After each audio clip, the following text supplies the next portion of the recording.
Welcome to Foundations of Social Work. I'm Dr. Karen Ratabi. This week we're going to be looking at the social work as an empowering profession with excerpts from the Dumbo and Miley textbook based on Social Work, the Empowerment Profession.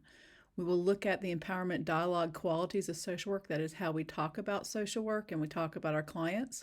We're going to move from social work expert to collaborative partner. We think about dialogue, discovery, and development phases with the client system. Client participation is always important, especially in identifying problems and engaging with the client. We'll look at the skills of empathy and positive regard. We'll consider engagement, assessment, and intervention. In the assessment section, we'll look at genograms as economic maps as tools, and then we'll look at 3 types of evaluation. So as we move forward, we always want to think about how we talk about social work and how we talk about our clients. So we have the dialogue of engagement, and that is forming of partnerships, building and empowering the social worker client relationship with the uniqueness and acknowledging clients' privileges and respect to their uniqueness. We want to assess clients' situations and respond to validate the client's experiences in the articulating of situations, and then in determining the preliminary purpose of the relationship, we define the directions of the relationship that's emerging with a motivation and guide to explore the relevant resources. Then we have assessment and discovery, which we identify strengths. We assess resources and we frame solutions. And that means searching for strengths in general, thinking about coping, challenging situations, cultural identities, and overcoming adversity. In assessing resources, we're always looking at resource capabilities in the environment, including connections to family, social groups, and organizations and community organizations. Framing solutions, construct a plan of action that utilizes the client and environmental resources and leads towards the desired goals set by the social worker and client. Okay, when we think about social work, as we talk about it, think about how we activate resources. We implement an action plan by mobilizing the available resources in the client system. We create alliances, and that is we make connections of natural support networks within the social, as well as within the social delivery system. So that service delivery system as well as the client's natural support networks. We're always expanding opportunities, developing new opportunities and resources through program development, community organizing, and social action. We recognize success and we evaluate that success of change efforts to recognize achievements and inform continuing actions. We integrate the gains. As we start to end the change process in ways that celebrate success, we stabilize positive changes and provide a platform for future change. From expert, professional to collaborative partner. This is an important idea in social work, empowerment, and overall generalist practice social work. We foster empowerment only by providing a climate, a relationship, resources, and procedural means through which people can enhance their own lives. So in other words, in the empowerment approach, people are always moving forward to enhance their own lives, and the social worker works to facilitate the processes, the relationship building, the resource allocations, and then the procedures that we use to which we can enhance people's lives. Social workers and clients approach their work together as collaborative partners when in the best case circumstances. And for clients, collaboration actually actualizes empowerment. So let's think about clients' rights. If we're going to think about perspectives of empowerment, we have to think about the rights of clients. So social workers will show respect. We communicate effectively and non-judgmentally. We are always considering culture and cultural competence. We help the clients appraise their options. We hold them accountable for their actions as we promote social justice, as we also uphold our professional codes of ethics and facilitate processes rather than direct processes. Now, clients' rights, they will have the expectations of the process. The clients will have an opportunity to support collaborative partnerships, provide opportunities to tell their stories from their point of view, involve them in determining goals and objectives and developing action strategies, as well as provide opportunities to evaluate outcomes. We'll look at evaluating outcomes later. Clients have the rights to expect all service users as they become involved in program evaluation, research and planning, organizational policy review and developmental activities, staff education and training, and social policy advocacy and coalition building. So from the generalist view of the client and dialogue phase. So we're going to move to the dialogue phase. And we know that generalist social workers view their clients in their social environment. We look at the problems in the context of situation, and we seek solutions that are both professional and environmental in framing. So we're always thinking about what is that context of the social problem? What is the context of the individual or family? And as we build relationships, we begin the dialogue phase of engagement. Clients and social workers move to form their partnership and relationship. They address their power differentials and establish the tone for client-driven services in the earliest of dialogue phase. This is getting to know your client, identifying your role, identifying the limits of your professional responsibilities, as well as their role and the engagement expectations that you mutually can define. So in the discovery phase, in the developmental phase following, we have the assessment time period in which the client and social worker during this discovery phase contextualize personal troubles to include the relevant socio-political dimensions and expand upon the arena of potential solutions beyond the personal adaptation to include macro-level change. So this is not just the person's personal problems. It's also what are these changes needed in the external environment. So this is the discovery phase in which we engage during assessment. And then in the development phase, we look at the processes of implementation of intervention as well as evaluation. We look for opportunities for developed critical consciousness, that is creating awareness with the client about what their problem is and how it's nested in these greater social injustices. And we work towards resolutions that include community, organizational, and socio-political change. So engagement, this first phase, the dialogue phase. We want to think about the process of engagement, drawing upon the skills for building relationships. We assess the presenting issues, and we frame the initial direction for intervention. In empowerment, the process of engagement involves clients and social workers as we form partnerships. These are partnerships which are collaborative and respectful. This may seem obvious, but frequently we can forget that the process is partnership-oriented, and it takes that kind of time and attention to collaborative work. In this phase, situations are articulated for clarification and reasons for the client seeking the services. We start with the initial definition of why the social worker and the client are working together. This is the initial phase as we're creating a common vision. This is within the dialogue phase of engagement. So professional relationships, we know as we think about the dialogue phase and we're building relationships, just remember that professional relationships are different than personal relationships.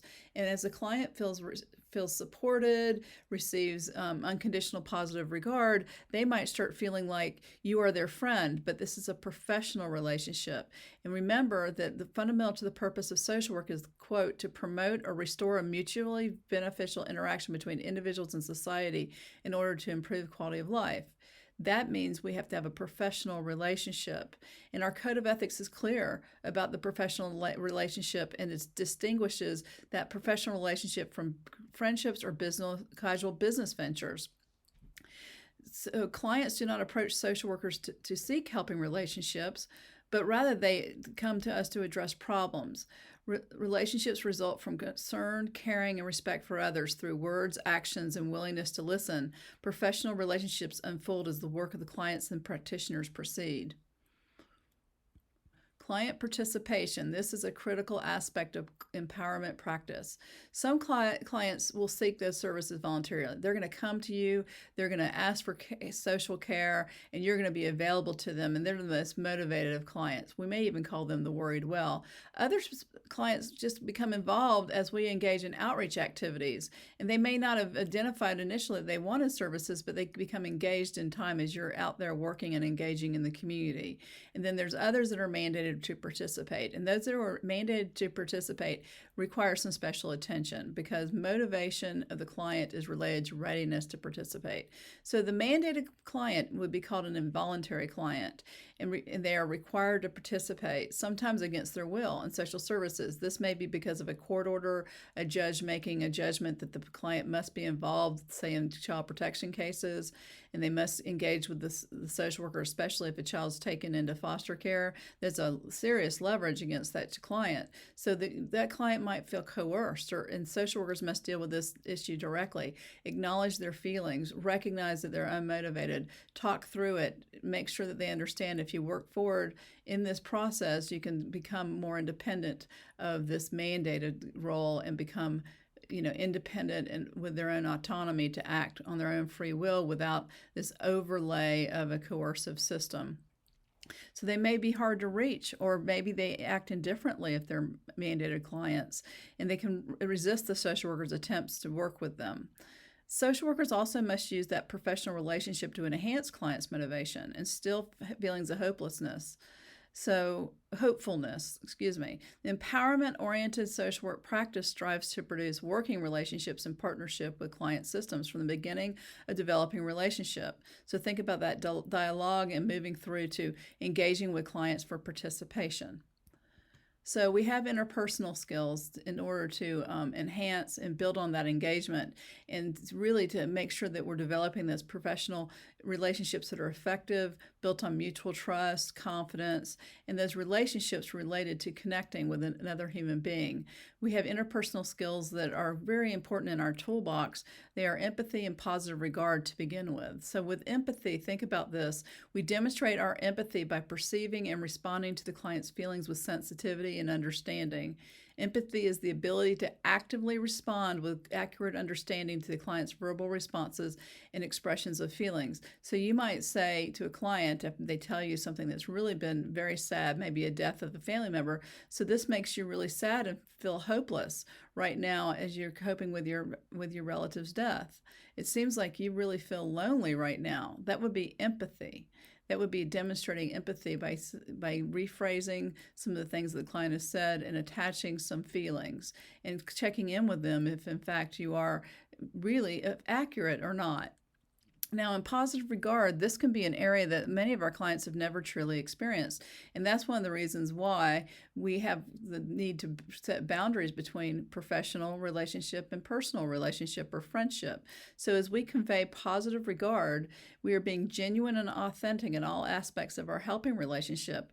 We communicate unconditional positive regard to clients through caring and commitment of communication of respect, concern, and non-judgmental expression. This person in this situation.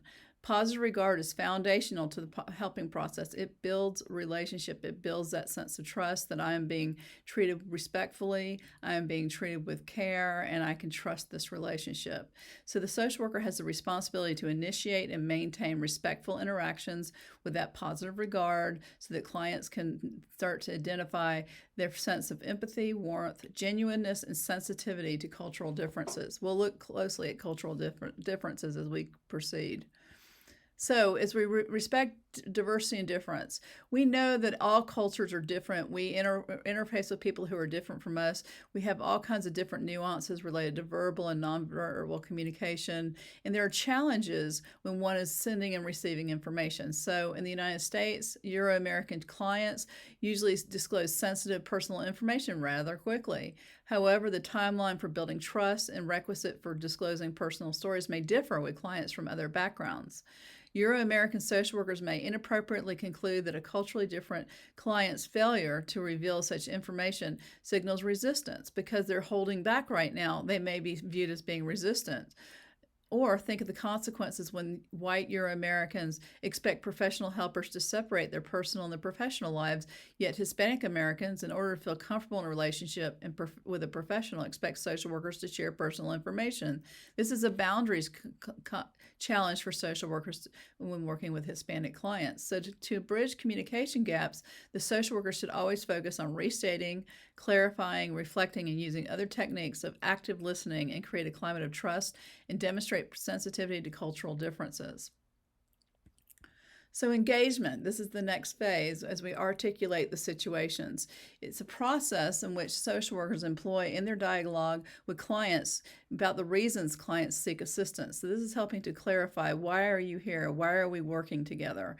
As the clients describe the facts and their events of the circumstances and the reactions, as well as their previous attempts to deal with the problem, the logical description emerges and reveals who I am, how I am, what I did, and how things came to be. So this is important in the narrative as the client tells their own story and starts to build connection and trust with you in this engagement circumstances and articulating situations. As we encourage clients to express reactions to situations, as well as their previous efforts to deal with those situations, it can help determine the overall impact of the problem. Empowering social workers frame clients' challenges and concerns as we think about challenges, and we imply the potential to overcome challenges and obstacles. We begin with discussion of how the client defines them, and we make sure that we recognize these as not problems, not something that's overwhelming, but these are challenges. And so as we articulate the situation, we're speaking of the situation from a strengths perspective. If you call it a challenge, that means it can be overcome. So examples of concerns at various systems levels, let's shift to that. So as we think about the individual, family, and small group concerns, we have different kinds of examples of the various systems. So think about the interpersonal adjustment.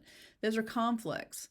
Marital and family problems, these are life transitions. Someone may be victimized and they have a sense of inadequate role performance or stress, access to services. Advocacy needs, they may need protective services. We have lack of resources, violation of legal and civil rights. You can see how this list goes on, the examples of concerns at various systems. In the formal group, we have organizational concerns. That could be how people are interacting in an employment situation, including affirmative action, employee counseling needs. We want to think about staff burnout. In social work, we're always thinking about productivity, membership participation, and how we're working to coordinate, and development of volunteers to help us in our services. There's also bigger picture issues like public relations campaign, as well as management overall and decision making. So community and society concerns. As we think about the concerns, think about the economics of the circumstances of the personal experience. Employment. Are people able to get gainful employment? Are we allocating resources effectively? Are we building coalitions? Are there legislative needs? Are there rights to housing that's respectful? There's also public health issues. There's all kinds of needs at the community and society level. And then our social work professional concerns. We're always thinking about, are we operating professionally?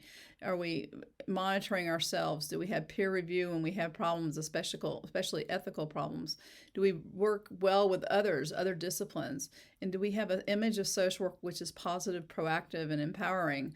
And do we communicate results of our research and evidence-based practice? So as we think about those ideas, let's talk about diversity and difference by understanding the cultural context. We identify client situations. Social workers explore the nature and scope of needs, identify relevant information, and examine requirements for services and resources. As we take cultural variations as well as historical, physical, developmental, and emotional and demographic organizational factors into consideration, social workers consider the uniqueness of the expressed concerns. This is the uniqueness of the client and their needs, as well as the common characteristics. Social workers maintain perspective about the uniqueness. We always want to make sure that the client feels that they are unique and they have your attention in that moment, and that they are specific in their own being, and they have social structures that they're experiencing in their particular situations. So cultural context, beliefs, traditions, and roles and definitions of authority are important when thinking about relationship between social worker and client. We want to think about culturally is uniquely defining the transactions between people and their social and physical environments. Those cultural factors that we as social workers think about and clients might consider include characteristics such as cultural beliefs and traditions. That could include rituals. We have definitions of roles and authority, how people think about those in authority, and the construction of social support networks. Social support networks are critically important to clients overcoming their challenges. Additionally, clients and social workers need to analyze the environmental issues related to power and powerlessness in personal, interpersonal, and sociopolitical domains. For example, they may explore how factors such as prejudicial attitudes, social stratification, and unequal access to resources and opportunity structures, and other discriminatory behaviors affect the clients personally, interpersonally, in the context of their transactions with their social and physical environments. As noted, cultural diversity can be a source of barriers as well as a reservoir of personal strengths and environmental resources. From an empowerment perspective, we always want to think of that reservoir of personal strengths and environmental resources. So let's talk about the desired outcomes in that relationship with client. We have goals, objectives, and an action plan. As we think about the defining directions in the social worker and client activities, the purpose orients the social worker and clients to the client's situation as challenges and strengths that are more evident in the context of goals. Practitioners can frame their responses in ways that are directed towards goals.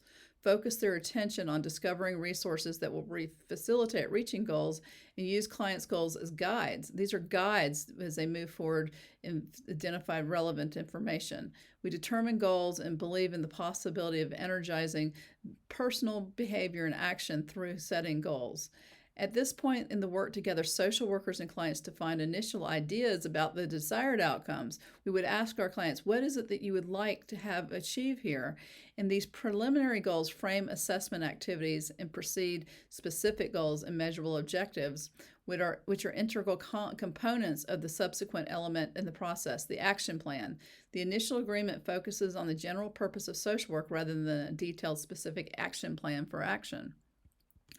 So at this stage, we're going to think about referrals as sometimes necessary and frequently accounted for in this stage of the relationship with client. Sometimes we identify when we're looking at those goals that our agency itself cannot meet the needs within those goals, and the resources available or eligibility make it impossible to meet the client's needs within your agency.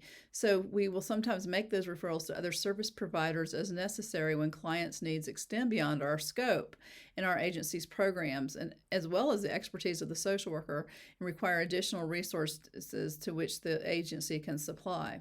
So these are elements of referral. So social workers initiate the referral processes by discussing the need and reasons for the referral with the client system. We screen services for the best referral fit.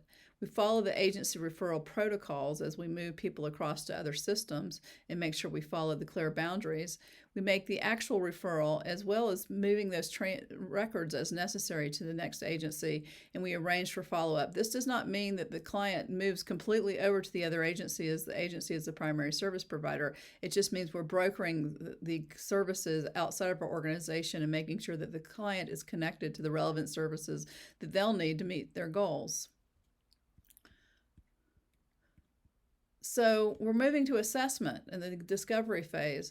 Assessment is a critical component of the work, and through assessment, social workers and clients analyze information about the client situation. They select intervention strategies and identify resources needed to resolve presenting issues. Assessment is very clear and important to say. It always includes the strengths of the client and the empowerment perspective. So assessment, as we identify strengths, we want to reorient the way that clients respond with the social workers to the cornerstone of their work being strengths. We narrowly focus on the client's problems, then we exclude the view of their resources and their strengths. Emphasizing what clients are doing wrong decreases their sense of competence. And in fact, that's going to impact your relationship of trust, as they will feel more defensive and vulnerable in your relationship. So we don't want to cut off the exchanges of information and curtail the client's resourcefulness. So as we use strengths and we focus on them and the clients of the reservoir of resources for generating solutions, and enhances their participation in the social work process. Identifying client strengths and resources activates their potential for change. Among the possible strengths the social workers will consider are the client's qualities, demonstrations of power, their own alliances in the community, their own distinctive and unique characteristics, the relationship with environmental systems, their available resources, the contributions to social and physical environments, their ability to adapt to change, as well as their cultural strengths. As we identify strengths, we have to think about these bullets. So principles for promoting client strengths and competence. Remember, we should always foster relationships that, as we reflect empathy, as we very much, as required by this code of ethics, affirm clients' choices for self-determination, and we recognize the importance of individuality and collaborating with the client. We also recognize that we need to promote communication that respects the dignity and worth of the person, another aspect of the principles of our social work code of ethics. We want to consider those individual differences as unique, and we want to stay client-focused while we recognize the need for privacy to build client trust, and that means confidentiality. As we seek solutions, we always want to look towards client participation in identifying their desired goals, and we want to make sure that the clients are aware of their rights in that process. As we reframe challenges as opportunities for learning, the client is going to feel more trustful and more engaged in the relationship because they see the challenges rather than problems. And that's important as we try to encourage people to think about opportunities for learning. And then we involve clients in decision making in the evaluation of our services. Finally, social workers should reflect standards of social work profession and actions that make sure that we're clear about the code of ethics and we're adhering to them. We want to provide an opportunity to give the clients inputs on our own development, our research and policy formulation, and we're always wanting to make sure that we're looking at discrimination, inequality, and social justice as overarching concerns. So assessment phase. So as we're looking at the resource capabilities, we want to make sure that in this dynamic process of information gathering that we understand the client's challenges. Together, practitioners and clients explore the situation, effects and resources necessary for implementing solutions. Purpose of assessment is, remember, the purpose is to understand the problem and ascertain the ways to reduce its impact. Fundamentally, empowerment-based social work practice reframes assessment from a process that gathers information to detect problems, to which one focuses on gathering information to discover resources that will contribute to solutions. Again, empowerment-based social work reframes assessment from a process of information gathering to detect problems to a process that focuses on gathering information to discover resources that will contribute to solutions. These are resources that you can overcome those challenges. So when we set forth to create social studies within that assessment framework, we have a number of questions that we can ask in that process. So how does the client system define the problem? What are the boundaries of the problem? What are those characteristics of the problem?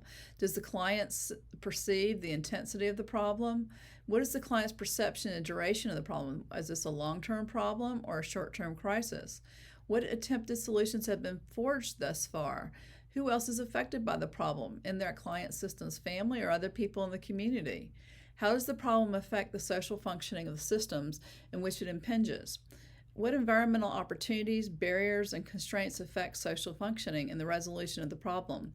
Here we have a whole series of questions that we can ask in our social studies in the assessment process, including what values are involved, what clients' strengths and competencies can be directed towards change, what resources are available, what is the client's perception of the social work intervention in the helping process? This is important. Does the client perceive that this is going to be in a relationship in which there will be some reasons to be motivated to engage so that they can overcome their challenges? And then we want to think about the client's past experience with social service delivery systems. How's that looked in the past? Had they had success or they had problems? Had they been demoralized by their previous relationships with social workers and others in the service delivery system? Does the client believe there's hope for a resolution in the problem? And then, as we've already suggested, how motivated is the client to change? Okay, so we want to move forward as we make assessment and look at a practice tool called a genogram.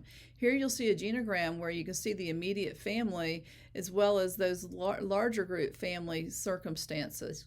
And you'll see the squares, and the green squares indicate males, the purple squares indicate females. You can see marriage, you can see death, you can see divorce, and you can see household boundaries. So that middle section with the dotted lines, that's a household. And these are the people who are living together. And we're thinking about Olivia here, and she's been hospitalized. And before she was hospitalized, she was living with her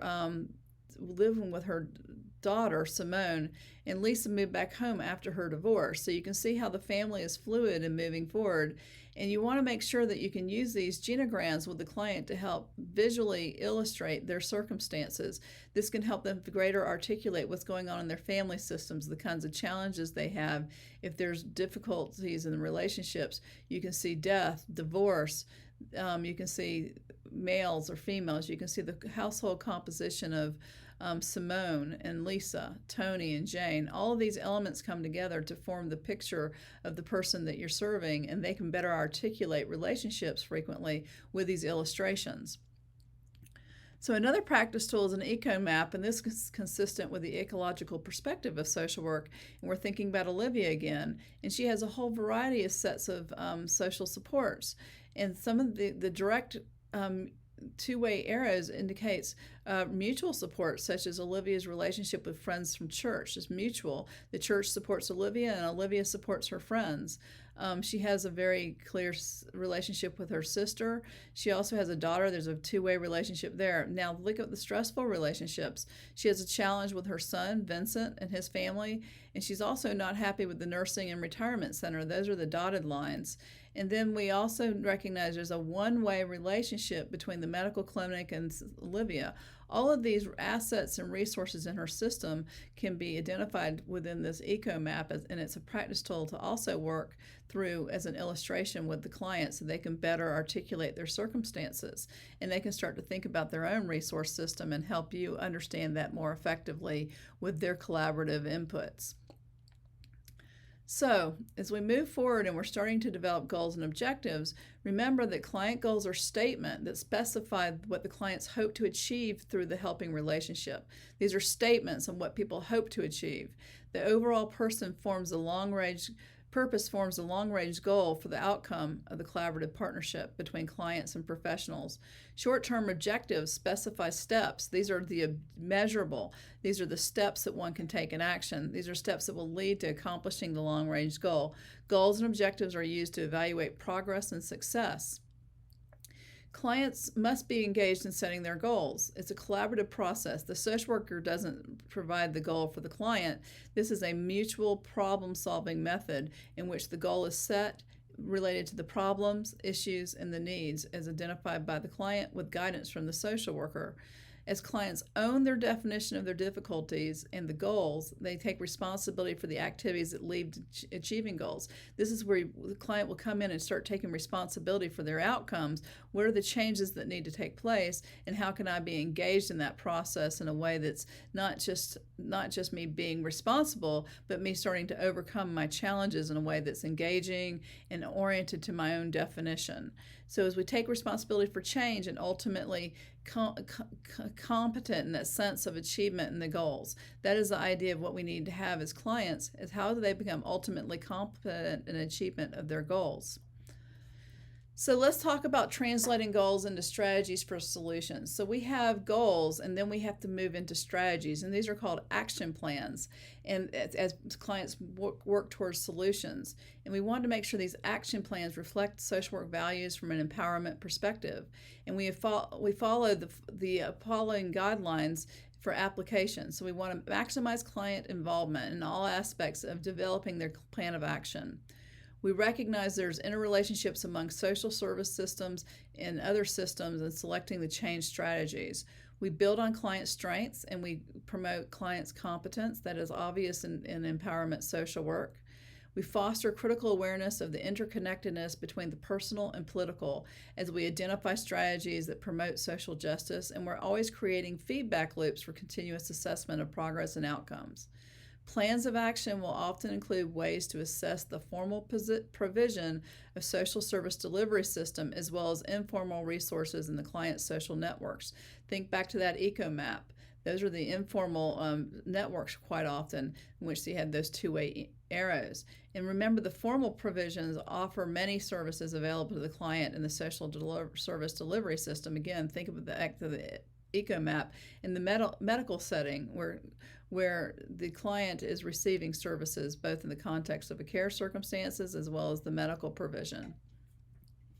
So we have different roles for social workers, and this is important as we move forward and we think about how we engage with clients. We're always looking at how do we consult for problem solving. And that means enabling to empower the clients to resolve their own problems. We facilitate, we plan as we coordinate program and policy development, and we always are looking to monitor as we act as a mentor and guide to support and professional acculturation. Resource management, we're always thinking about brokering. How are we working as an intermediary between resources and individuals and our clients? This could include those referrals and mechanisms to send the client to another outside agency that has greater resources to meet a particular need. We're always looking to mediate, and we're activists as we look forward to social change, and we're always looking as a catalyst in how we pull together interdisciplinary cooperation as we're developing resources to respond to social problems. As educators, we're thinking about how do we work together as teaching, and we identify the vulnerable populations and we provide the education as needed. We're trainers, we're outreach workers in which we provide social services in the community, and we're also researchers and scholars as we engage in discovery and knowledge development. These are social work roles that are critical. So as we start to move forward in intervention and we're activating resources, we want to think about the intervention activities that empower the client systems with their own personal resources and increase access to resources that already exist in the social environments. In activating resources, clients make connections with necessary interpersonal and institutional resources, and social workers consult on strategies and work with clients to manage resources. Possible strategies and techniques include enhancing that client's personal self-efficacy. How do they feel that they're able to move forward effectively? We want to think about how do we foster interpersonal competence. How does that individual feel that they can build relationships and have a sense of competence moving forward? We want to promote consciousness raising, and this means helping the client see their position in social justice and social justice problems, and the fact that there are greater forces than their own, and setting the problem set scenario and them understanding their position there and having that consciousness raising, that critical consciousness raising, what is the source of the problem, what are the implications for me. We always build on strengths. We're always thinking about motivation of change as we draw upon that client's cultural resources, and we're always looking to exercise political power as we activate resources. So intervention, as we create alliances, this is important and powerful because this is where we energize change. We have a process of creating alliances, and social workers and clients add to the client's resource pool of connections with social support networks and community resources. We also draw upon the benefits of social workers associations with other professionals and how we're networking with each other to meet clients' needs. As we create alliances, there are ways and means of doing so, and the clients and the social worker align their efforts in an empowerment of groups, strengthen the functioning of clients within their natural social support networks, and organize service delivery work. These alliances bring emotional support to clients and build bases of power. Key techniques include forming empowerment groups, developing critical consciousness. Again, what is the context of social injustice? As we align natural support networks, we're always thinking about trying to also create responsive social service delivery systems as we construct client as the services alliances, and we're maximizing interpersonal power. Intervention, this is the next phase as we expand opportunities in social action.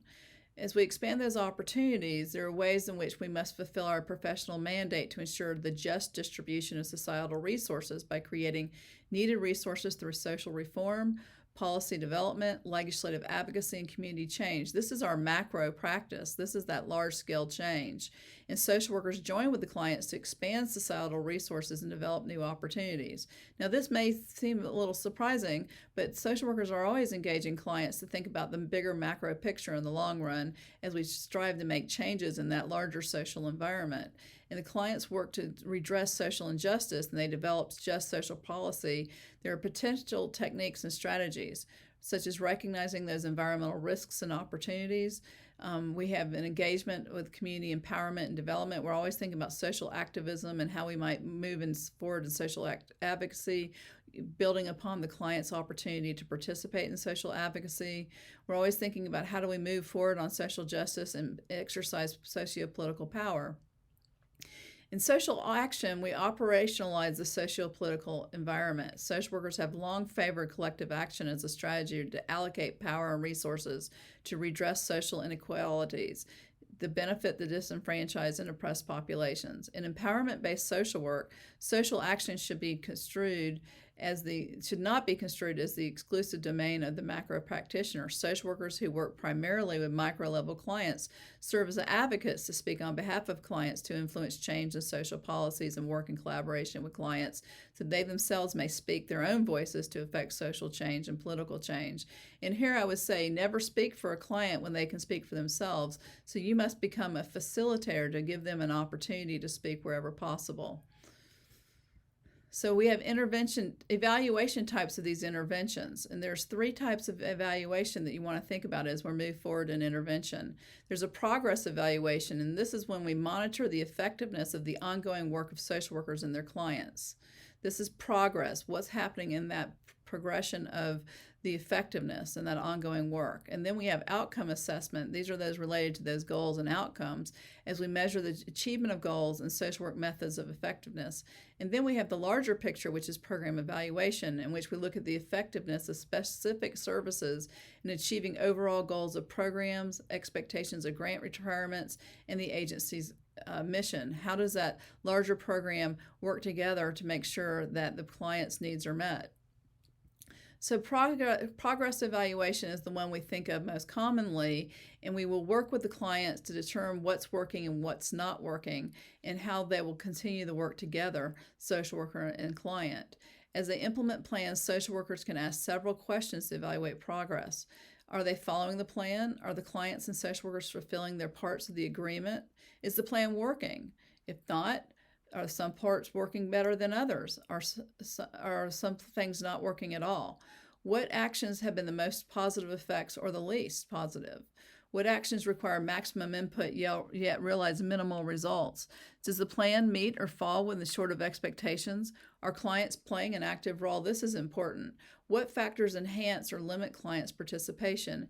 In what ways have clients' goals changed? What are the implications of these changes for the overall plan? As we evaluate progress, we have to develop the information that allows social workers and clients to monitor their progress and update their plans together. Client outcome assessment. So this is where what are those goals? As workers evaluate the degree at which clients achieve their stated goals and the effectiveness of the strategies, this is that action plan. There are 2 evaluative questions. Did the system reach its goals? And did the social work strategies produce the change? 2 questions. Did the client system reach its goals? And did the social work strategies produce the change? Outcome assessment evaluations also provide information about the degree of change and its stability, unintended or unanticipated consequences, and the efficacy of the change activities. Effective client outcome assessments hinge on plans that incorporate measurable objectives. Remember, measurable objectives. What are those steps? How are we going to move forward in the action? What are those measurements? And so we use questions to gather a client outcome assessment, such as to what degree did the client system achieve its goal? Did the intervention cause change? What other factors may have affected the level of change? What factors could enhance sustaining the goals? Do results call for additional interventions? How should social workers modify their strategies? How do these particular results apply to the future of work? This is related to outcomes, and then we always want to ask, in what ways did the client system participate and evaluate the process? Social workers rely on information from outcome assessment to refine their practice. This is important as we're thinking about the big picture and moving forward and becoming more effective with similar clients. In that final evaluation, we look at this systematic review of both what worked and what didn't. Outcomes may be intended or unintended, anticipated or unanticipated, and positive or negative. Finally, in program evaluation, we have formalized internal reviews by peers and supervisors to evaluate agency effectiveness. This is the large picture evaluation, and we want to combine several types of program evaluations to provide a comprehensive view of program effectiveness.